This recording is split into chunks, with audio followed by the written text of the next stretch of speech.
आज दिनांक 15 मे. आजच्या प्रवचनाचा विषय, कोणाचेही मन न दुखवता सर्वांशी प्रेमाने वागावे. ज्याला 4 पैसे शिल्लक टाकावेत असे वाटत असेल, त्याने पहिली कोणती गोष्ट करायची ती ही की कोणाचेही कर्ज होऊ देऊ नये.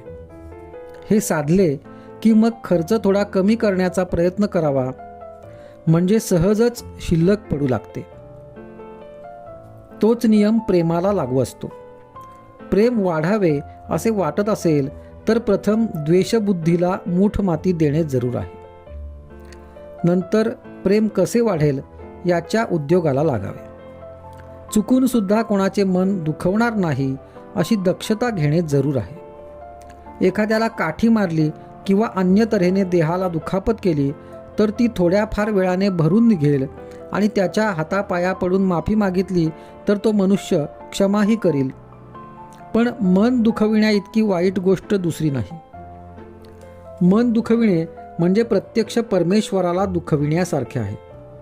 कारण भगवंताने ज्या आपल्या विभूती सांगितलेल्या आहेत त्यात मी मन आहे असे सांगितले आहे. सत्याचे व्रत चांगले आहे हे खरे, पण सारासार विचार प्रत्येक ठिकाणी अवश्य लागतो.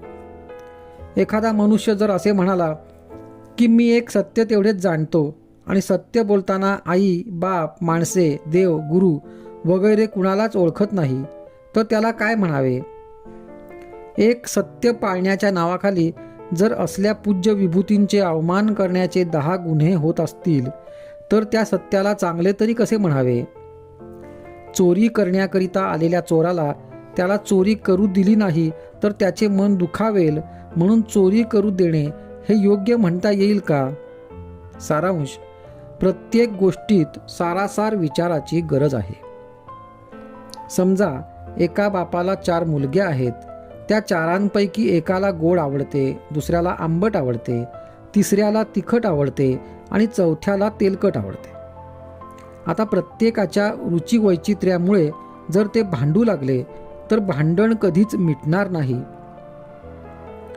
म्हणून भांडण मिटवायचे असेल तर चौघांनीही एकमेकांच्या रुचीकडे दुर्लक्ष केले पाहिजे, हे पहिले काम.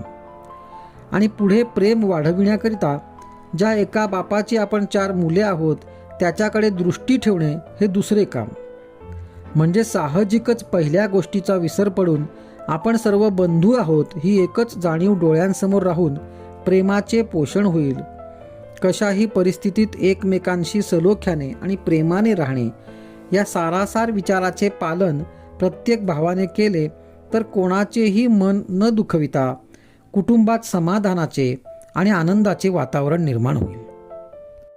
आजचा सुविचार, साधकाच्या घरात इतके प्रेम असावे की ते सोडून जाणाऱ्याला पुन्हा त्या वातावरणात आपण केव्हा येऊन पडतो असे झाले पाहिजे.